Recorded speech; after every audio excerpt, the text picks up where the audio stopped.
Welcome back to the deep dive. And today, wow, we have a stack of source material in front of us, that is. It's just extraordinary. It really is. We're looking at an incident that wasn't just tragic. It feels like it was engineered almost from the first second to become this massive national political crisis. Yeah, a constitutional crisis, even. We're talking about this incredibly high stakes, very charged confrontation. You have specialized federal law enforcement on one side and a civilian observer on the other, all on a snowy morning in Minneapolis. Yeah, you just don't see this. I mean, it is so rare for a single event to detonate this quickly, to become a full-blown constitutional standoff between, Hmm. the executive branch of the federal government and state sovereignty. So, the focus of all our sources today is the shooting of Renee Nicole Good. It happened on January 7th, 2026. And it all started with really a flash of light and sound on Portland Avenue. And within hours, it spiraled into this furious high-level battle. Hmm? But not just over what happened, but over who even gets to control the facts, who gets to investigate. Okay, so let's unpack that. Our mission today for this deep dive is to go way beyond the headlines. We're going to chart the events, minute by minute. Right. But more than that, we have to contrast the government's narrative, which was immediate, it was aggressive, it came straight from Washington, with the actual video evidence. And the institutional fallout that came after. Um, I mean, this isn't just a discussion of what happened. It's really a detailed exploration of the battle over what the facts even mean. And the lengths to which political power was used to just secure one single version of the truth. And that battle, for the public anyway, it didn't start with a press release, did it? It started with something much more raw. No, it started with a sound. It Yeah. started with this moment of just immediate, unvarnished grief that was captured on a shaky cell phone. The initial shock was that viral video. Of Renee's wife, Becca Good. Yes. The footage shows her just moments after the shooting. She's sitting in the snow, the family dog is right there, and she's just screaming into the camera lens. And the sound of that trauma, that pure shock and loss, that's how the nation was introduced to Renee Good's final moments. That scream, it just cuts through everything. You have this professional tactical environment in the background, armored agents, the SUV, and then this primal sound. And that raw audio, it had the quote that defined everything. They killed my wife. I don't know what to do. And she's very specific. She says, "We stopped to videotape and they shot her in the head."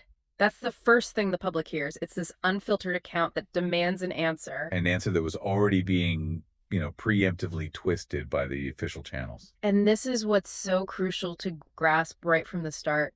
The cognitive dissonance here is just staggering. It is. Because our sources, they make it so clear who Renee Good was. She Right. was a poet, a mother, a wife. They just moved there looking for a safe community. Her partner described her as being made of sunshine. And then you have the other side. And then you have the federal government. I mean, before her body was even removed from the scene, they moved instantly, decisively, to label her actions and her in a totally different way. Profoundly insidious way. Yes. They tried to turn the victim into the villain before any real investigation could even begin. And right there, that's where you see the seeds of the entire conflict being planted. This immediate, high level political declaration that just it weaponized language and threw due process out the window. And that declaration set the stage for everything we're about to dive into. The struggle for truth, for integrity, in the face of this immense political pressure. So let's start at the beginning. Part one, the incident on Portland Avenue. We need to establish the context here. This wasn't local police, this was ICE. Specialized tactical units operating in South Minneapolis on a Wednesday morning. Why were they even there? Right, and that operation is the first critical piece of context. The shooting happened during something called Operation Metro Surge. Metro Surge. Yeah. It was this massive and very controversial DHS undertaking. The official line was that it was to combat rising crime. But that wasn't how it was seen on the ground. Not at all. Locally, critics saw it as a thinly veiled show of force, something that was really targeting immigrant and activist communities. Hmm. And you have to understand the sheer scale of this. Our sources say there were over 2,000 federal agents deployed just in the Twin Cities area for this. 2,000 agents. I mean, that's practically a paramilitary deployment into an American city. It's turning local neighborhoods into a federal staging ground. It creates an environment of extreme tension from the jump. When you flood a city with that level of federal tactical presence, agents who don't normally patrol those streets, whose rules of engagement are often, shrouded in federal secrecy, Hmm. you're creating volatility. So this particular incident happened while they were conducting an arrest near East 34th Street and Portland Avenue. Exactly. And that brings us to Renee and Becca Good. They weren't the targets of the operation. They were there on purpose. What was their role in all this, in this high-tension environment? They were acting as legal observers. This is a civilian role and has a very specific purpose. They were in their Honda Pilot SUV, and they were there to monitor the ICE arrest operation, to document it, to make sure constitutional rights were being respected. So it's a nonviolent attempt to create accountability. That's it. And the nature of that role just highlights this huge disparity in power, doesn't it? A massive disparity. They came with one set of tools, and the federal agents came with a completely different set. A profound one. Becca Good, in one of our sources, has this quote that just says it all. She said, "We had whistles, they had guns." Wow. Yeah, that really paints a picture. It starkly illustrates the power dynamic. The observers have cameras and signaling tools. The agents are in full tactical gear, heavily armed, and operating under a mandate that, many sources argue encouraged aggressive enforcement. This difference, it just sets the stage for a catastrophic escalation. So let's zoom in on that encounter. The sources say agents in full tac gear surrounded their SUV. Yes, and the focus really narrows to one agent, the one who fired the weapon, Jonathan Ross. He was a member of a specialized ICE tactical unit. And here's a critical detail.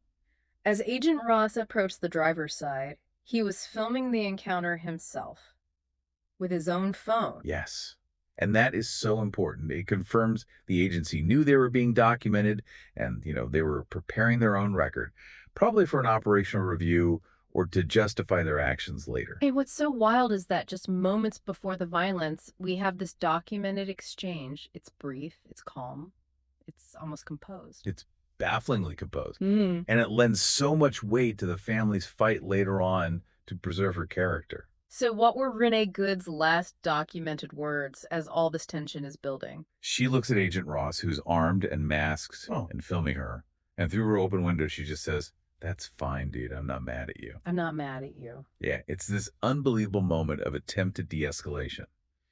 A simple human acknowledgement to an agent in a tactical situation. It speaks directly to her role as an observer trying to keep the peace. But that calm it shatters instantly. What was the catalyst? What specifically shifted things toward deadly force? The catalyst was a physical action. The agents tried to force the door of the Honda Pilot open. They physically tried to get inside the vehicle. And that action, that forced intervention, is what prompted Renee Good to react. Exactly. She responded by trying to maneuver the SUV away from the agents who were surrounding her. And this movement, this attempt to get away from them, this is the absolute core of the entire federal justification for the shooting, isn't it? It is the absolute nucleus of the whole thing. It is the point on which the entire official narrative hinges. The federal government would later claim this movement was a vicious, willful act of assault. But that's not what the witnesses said. No. The non-governmental sources, the witness accounts, they all indicated that the movement was slow. And that one detail, the speed of the vehicle, it's not a minor point. It's the linchpin of the entire conflict. Was this a slow attempt to escape, or was it a weaponization of the vehicle like the government claimed? So we have this slow movement as agents are trying to get in. What was Agent Ross's immediate response? His immediate response was lethal. He drew his service weapon and fired 3 shots in rapid succession. And the sources are very specific about the shots. Tragically specific. 1 shot went through the windshield, and the other 2 were fired through the open driver's side window. The targeting was focused. Yeah. And it was instantaneous. Yes. Renee was struck in the head. She died shortly after.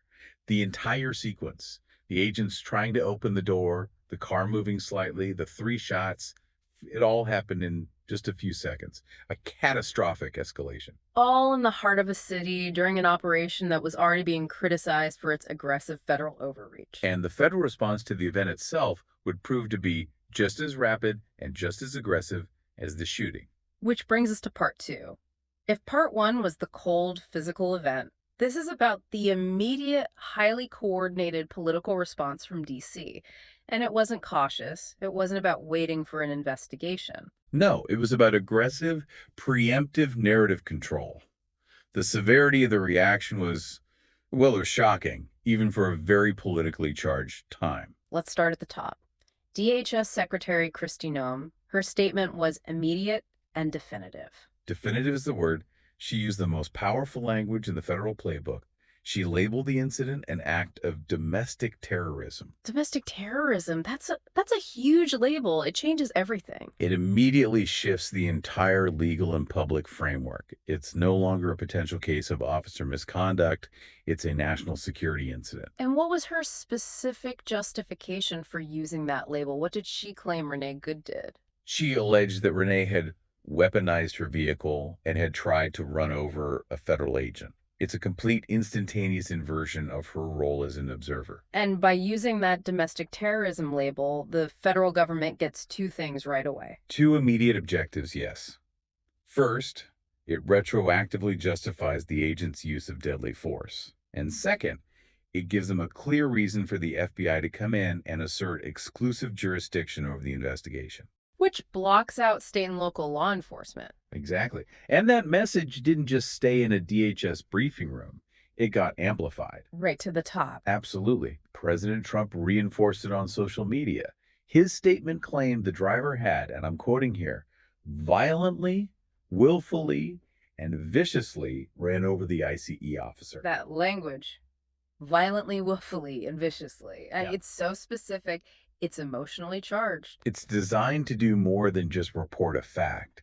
It's designed to cement a narrative. The narrative that this was an intentional, aggressive assault on federal authority. And our sources show this was more than just public posturing. This political framing created immense pressure inside the justice system. This is a really crucial detail. The U.S. Attorney's Office in Minnesota was put under almost crippling pressure.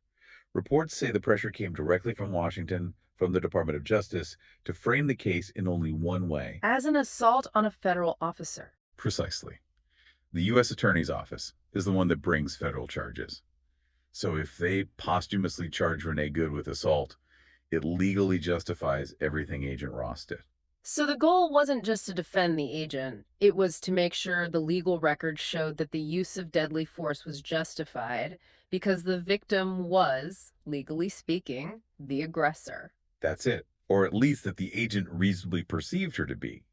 The priority for the higher-ups was to establish a legal framework that defined her movement as a felony assault. That way, you don't need a deeper, impartial investigation into whether the agent's actions were appropriate. An investigation that would have to look at whether the speed of the car really constituted an imminent deadly threat. Which is the core question. They wanted to circumvent that question entirely. So that's the powerful, aggressive official story. But this is the deep dive, so now we contrast that with the evidence. Let's start with the video. And this is where that official story just immediately and profoundly starts to fall apart.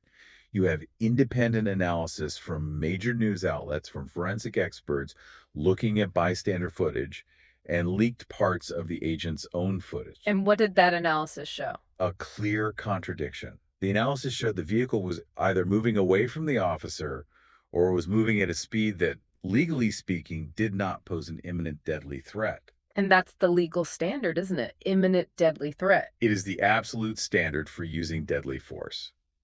An agent has to have a reasonable belief that the subject poses an imminent threat of death or serious bodily harm. So if the car was moving slowly or away from him, then it completely dismantles the legal justification for the shooting. If he could have just stepped out of the way, as multiple analyses suggested, then firing 3 shots is legally considered excessive and unjustified. Which is exactly why the federal government had to push that viciously ran over narrative so hard. Precisely. Because the footage itself contradicted the necessary element of an imminent threat.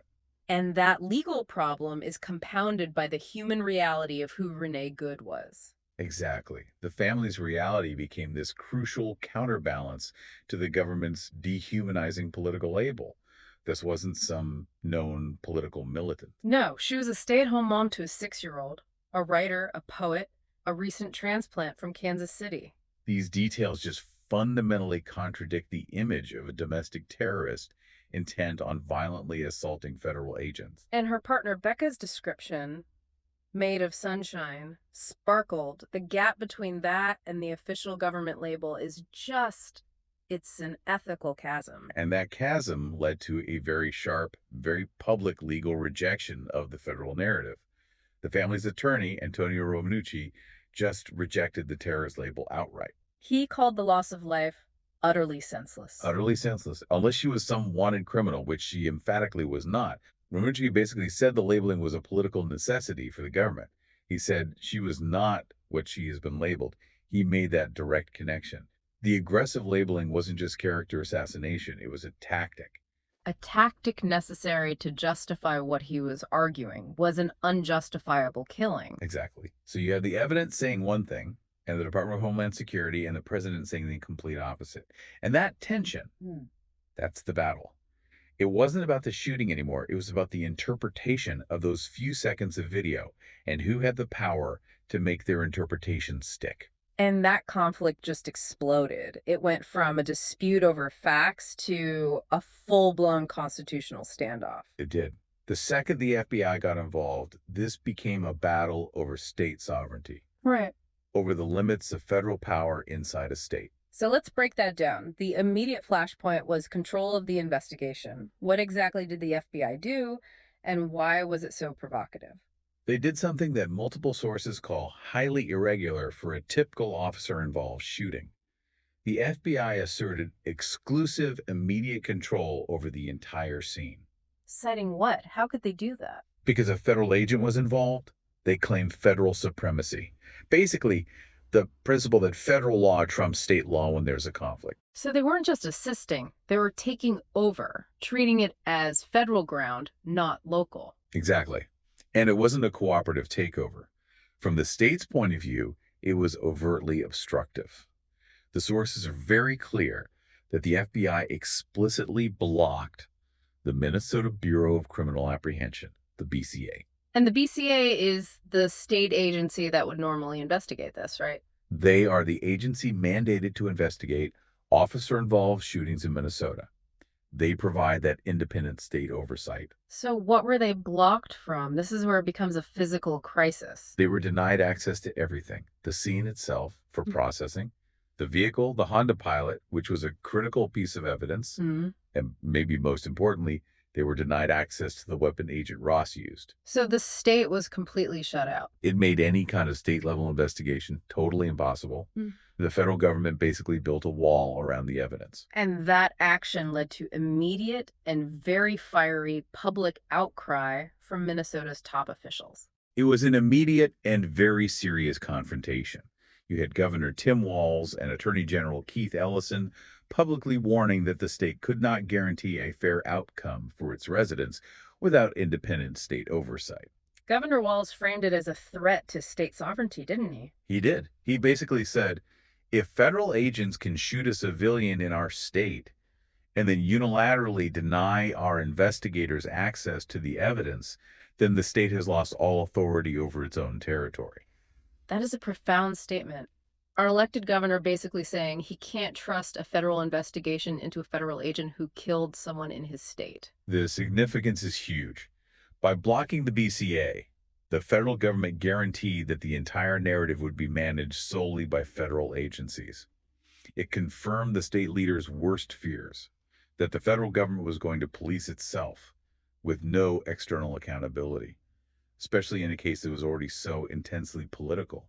And this crisis wasn't just between the state and DC, it was tearing through the justice system from the inside out. I mean, the tension within the U.S. Attorney's Office in Minnesota itself is just unprecedented. This might be the most shocking detail in the whole source material.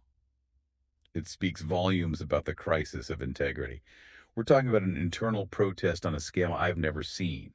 At least 6 federal prosecutors 6. reportedly resigned from the U.S. Attorney's Office in Minnesota right after this happened. 6 federal prosecutors. Let's put that in perspective. I mean, that's not just 1 or 2 junior people. That's a significant number. It's a staggering loss of institutional knowledge.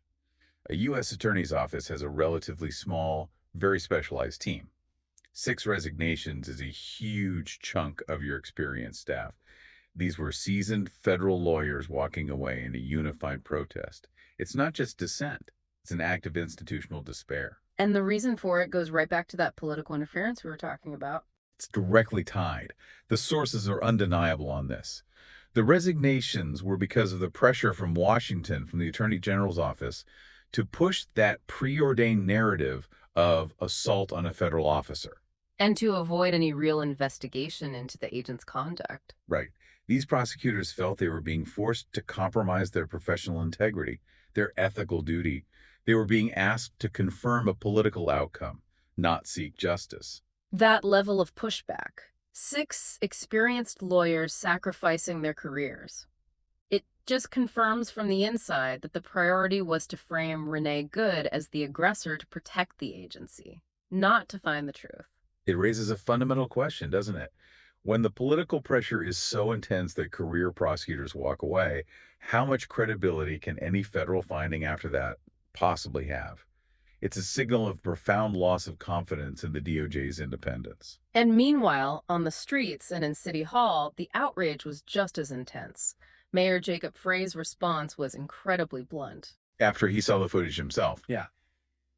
He publicly denounced the federal narrative as, well, he used language that I probably shouldn't repeat, but it conveyed complete outrage. He basically called it bolst. That's a city mayor directly contradicting the Secretary of Homeland Security. It shows the extreme disconnect between the claims coming from D.C. and the observable reality for local leaders. His condemnation immediately put City Hall on the same side as the state government, opposing the federal takeover of the investigation. And the local community responded with sustained action. Oh, yeah. Daily protests. The banner was "Icy out of Minnesota." They became a continuous fixture, especially around the government center and the federal courthouse.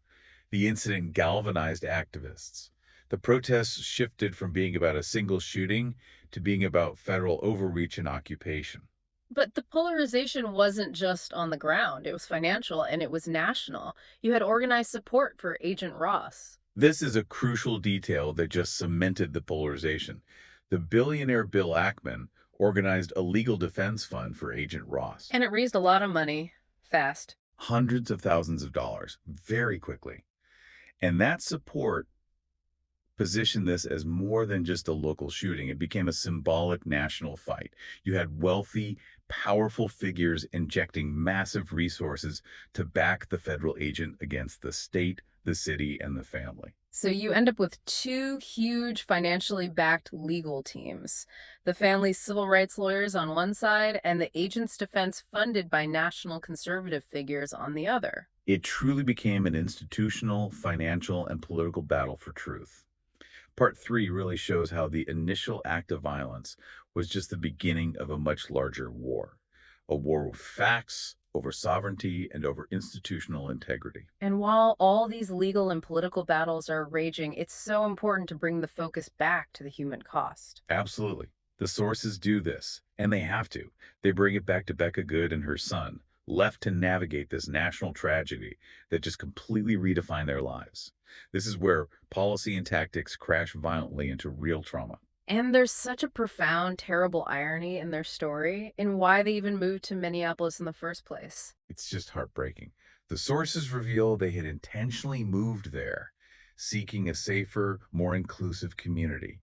They were looking for a sanctuary, for stability for their family. And instead of refuge, they found themselves at the absolute center of a national tragedy involving federal violence. The very safety they were seeking was just fundamentally destroyed by the state presence they encountered. And that image of her grief, that raw, unedited scream, it cuts through all the political spin and the tactical jargon. It does. The video of Becca screaming, "They killed my wife," became this defining human document of loss. It was unfiltered, immediate pain, and it allowed the public everywhere to connect to the trauma, no matter what DHS or the president was claiming about domestic terrorism. It was the civilian's reality versus the agency's version. And this incident, it was assimilated so quickly into these wider civil rights discussions, it almost immediately became a rallying cry. Instantly. For LGBTQ plus advocates, for civil rights groups, for anyone protesting aggressive federal overreach and ICE operations. The sources frame this as an incident that starkly highlighted the vulnerability of civilian legal observers, especially for marginalized communities, when they're faced with these aggressive, unconstrained federal operations. An operation that seemed to have a high degree of political immunity. Right. The shooting and then the attempts to control the narrative, it all became emblematic of these bigger systemic issues. So, what is the family's central fight now in terms of her legacy, given that aggressive terrorist label? It's really a two-pronged fight. They're seeking justice for the killing, of course, Yeah. but they're also actively fighting to preserve her true legacy. They have to make sure she's not defined by the label that was put on her in those federal press briefings. They want her remembered as the poet, the mother. The peaceful observer, and specifically as the woman who, in her final moments, under extreme pressure, showed composure and humanity.